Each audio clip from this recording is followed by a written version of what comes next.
Rasanya saya tidak perlu mengulang lagi karena Injil tadi cukup jelas. Ini hebatnya Yesus. Yesus itu kalau dia ngajar yang gak jelas dibikin jadi jelas. Dia tahu audiensnya, dia tahu pendengarnya. Oh, ini pendengarnya datang dari kalangan yang sederhana. Maka dia mesti menyederhanakan pesan itu supaya nyampe. Maka dia bicara memakai perumpamaan. Kebetulan yang dia lihat di sekitar ada penabur-penabur benih. Ada petani-petani yang sedang bekerja untuk menanam, untuk menyiram, dengan harapan apa yang ditanam, apa yang disiram itu bisa bertumbuh, bisa berbuah, bisa menghasilkan sesuatu yang berguna. Maka firman Tuhan juga begitu. Ada yang ditabur di pinggir jalan, lalu datang burung makan. Nah, ini mengilustrasikan bahwa ada orang yang datang ke gereja dengar firman tapi nggak ngerti. Entah pendetanya yang salah menyampaikan atau memang hatinya yang dikeraskan. Tapi faktanya ada. Sehingga kalau dengar firman masuk telinga kanan, keluar telinga kiri. Firman itu enggak mendapatkan tempat di hatinya.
bukan pikiran murid Kristus.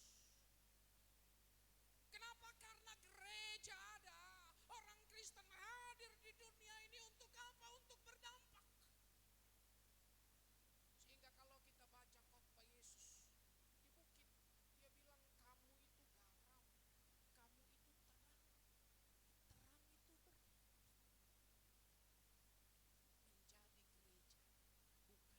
bukan untuk diri sendiri. Menjadi gereja tidak terbatas untuk kalangan sendiri. Pelayanan gereja, pelayanan orang Kristen itu harus terbuka. Orang lain bisa melihat, orang lain bisa merasakan. Oh, ini arti gereja.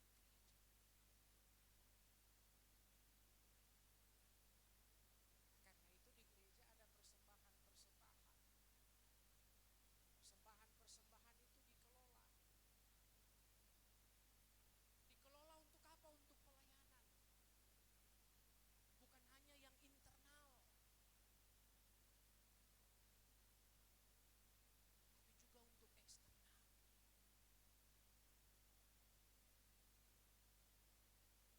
ada diakonia.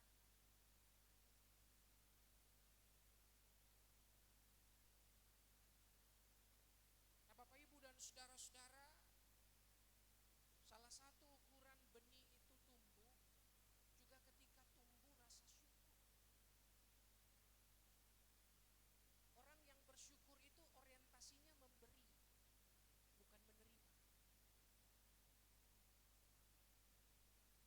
Gereja yang sehat itu anggota jemaatnya enggak lagi bertanya, jemaat ini kasih apa ya untuk saya? Enggak. Gereja yang sehat, anggota jemaat yang sehat itu justru akan bertanya, apa yang saya bisa berikan untuk gereja? Apa yang saya bisa berikan untuk Tuhan? Apa yang saya bisa kontribusikan dalam pelayanan? Kalau berpikir untuk saya, nah itu hanya ke dalam. Itu berarti belum tumbuh. Kalau bertumbuh terjadi perubahan. Bukan hanya saya, bukan untuk saya lagi, tapi untuk Tuhan dan sesama. Tapi gimana Pak Pendeta, wong kita orang susah. Memberi itu bukan soal nominal sedikit dan banyak. Memberi, berbagi itu pertama-tama bukan soal uang, tapi soal hati. Hati yang disentuh oleh kasih karunia Allah. Kayak kisah tentang janda yang miskin itu kan ya. Dia cuman kasih sedikit. Gak sebanding dengan orang lain yang kaya, yang memberi banyak. Tapi ternyata Tuhan berkenan. Kenapa? Karena yang Tuhan lihat hatinya. Waktu dia beri dia gak mikir, ini nanti habis, ini gak cukup untuk saya, enggak. Kenapa? Karena dia beri untuk Tuhan, itu motivasinya. Dan Tuhan akan pelihara dia. Dan itu terbukti. Sama seperti cerita janda di Sarfat itu. Dia memberi untuk Elia dan buli-bulinya gak pernah habis.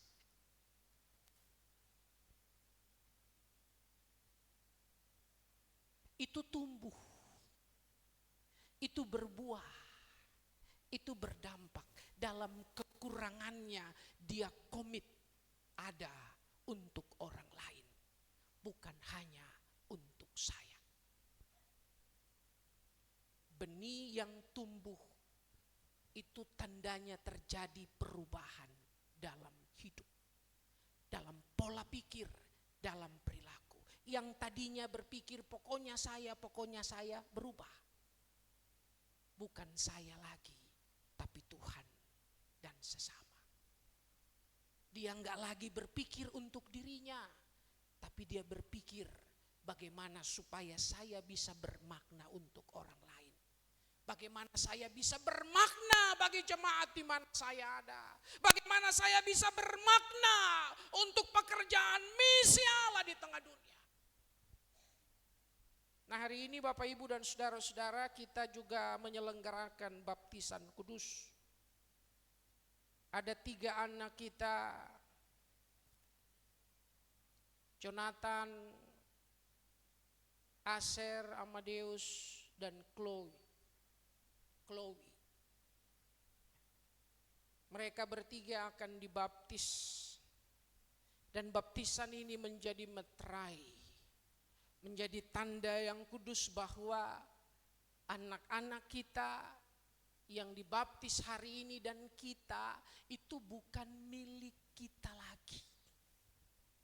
Anak-anak itu bukan milik mama papanya. Anak-anak itu hanya titipan.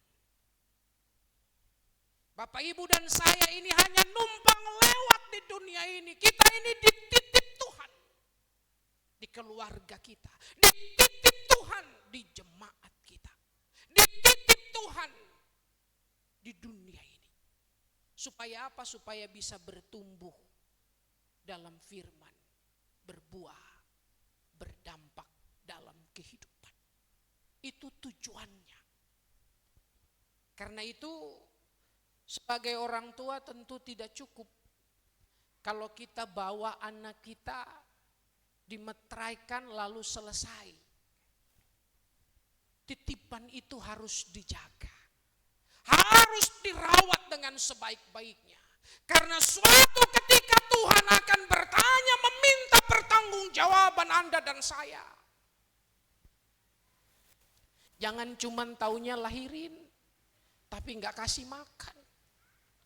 Jangan cuma taunya lahirin tapi nggak kasih sekolah. Jangan cuma taunya lahirin tapi nggak dididik dengan benar, dengan baik, dengan keteladanan. Tuhan Allah akan meminta pertanggungjawaban Anda dan saya kelak.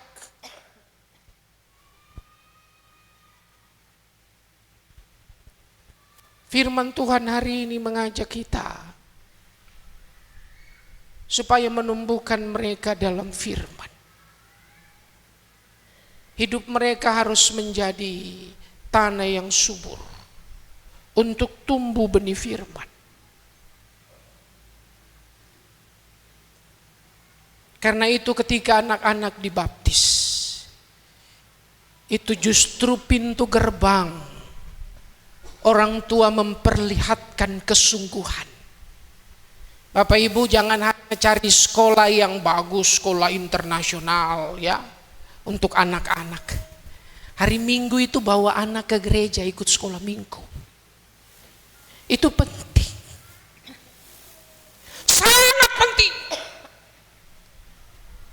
Ada cerita seorang yang satu kali galau, sudah pergi tinggalin gereja, hidupnya aur-auran, sudah menyangkali Tuhan berkali-kali. Di titik paling nadir, titik paling bawah, dia berubah, dia berbalik. Kenapa? Karena dia dengar lagu sekolah minggu yang dulu dinyanyikan. Baca kitab suci, doa tiap hari, doa tiap hari, doa tiap hari. Baca kitab suci, doa tiap hari kalau mau tumbuh ya. Tuhan pakai lagu itu untuk ubah dia. Bayangin kalau dulu dia nggak pernah ke sekolah minggu. Jadi itu pengalaman yang sangat membekas, itu pengalaman yang menumbuhkan. Jadi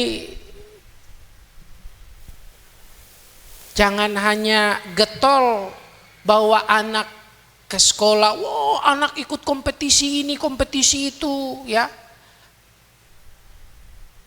Lalu ke gereja, gereja itu kan nanti aja ya. Anak saya udah capek. Jadi nggak bisa lah ke gereja.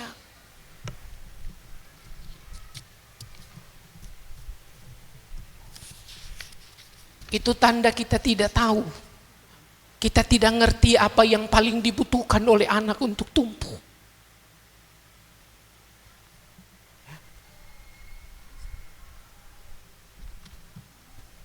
Firman itu tidak bisa digantikan oleh apapun.